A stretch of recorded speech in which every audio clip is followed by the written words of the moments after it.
Pero syempre bago po tayo dumako sa ating mga issue at mga balita, narito po muna ang ating food for the soul and food for the spirit.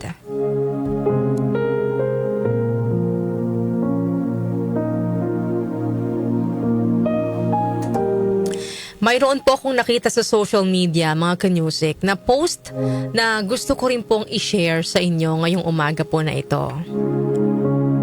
Ito po yung laman ng post na nakita ko po sa social media. As soon as you die, your identity becomes a body.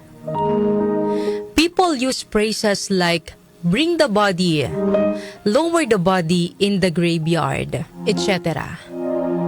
People don't even call you by your name, whom you tried to impress your whole life. Live a life to impress the Creator, not the creation. Take chances. Spend money on the things you love. Laugh till your stomach hurts. Dance even if you are too bad at it. Pose stupidly for photos. Be childlike. Ano po ang mensahe na nais pong iparating sa atin? Nito pong binasa ko po sa inyo ngayong umaga na ito. Seize the day, mga kanyusik, no?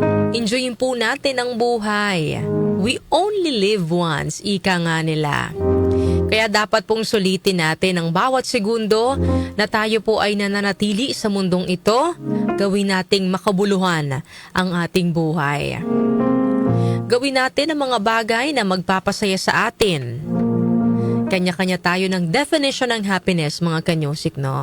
May iba na masaya kahit kapos sa buhay. Masaya dahil kompleto silang pamilya, napupunan pa rin kahit papaano yung mga pangangailangan. Sama-sama silang kumakain sa pagkainan. May oras para sa isa't isa. Yun yung definition nila ng happiness.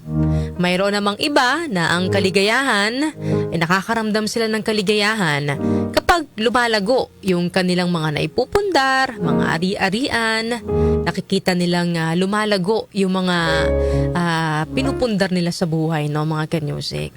So, depende po yan sa inyo kung ano yung nagpapasaya sa inyo. Basta ang mahalaga, masaya kang nabubuhay sa mundong ito. Huwag tayong padala sa dikta ng ibang tao, mga kanyusik, no? Huwag tayong mamuhay sa mga dikta nila na dapat ganito ka, dapat ganyan ka, to the point na sumusunod na lang tayo, no? Pero hindi naman talaga tayo masaya sa ginagawa natin. Hindi natin kailangang pakinggan bawat sinasabi nila tungkol sa atin. Sabi nga doon po sa shinare ko, live a life to impress the Creator, not the creation. Hindi natin kailangang magpa-impress sa ibang tao. Hindi natin sila kailangang i-please. Ang kailangan po nating i-impress ay ang Panginoon, wala nang iba, mga kanyusik.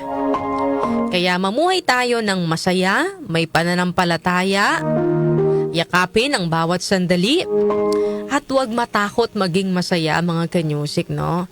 Dahil ang buhay na puno ng tunay na saya at kabuluhan ang siyang may pinakamalalim na halaga. After all, mga kanyusik, pag tinawag na po tayo ng Panginoon, wala naman po tayong ibang mabibitbit. Yung mga yaman, hindi po natin yan madadala. Pero at least, masasabi po natin sa sarili natin na nasulit natin yung buhay natin sa mundong ito. At saka hindi nga rin natin alam, mga kanyusik, no, kung kailan tayo tatawagin ng Panginoon. Kaya dapat sulitin natin bawat segundo na nandito po tayo sa mundong ito. Maging masaya po tayo, no? Gawin po natin yung mga bagay na nagpapasaya sa atin para masabi natin na talagang sulit yung buhay natin. Naging masaya tayo at naging makabuluhan ang pananatili po natin sa mundong ito.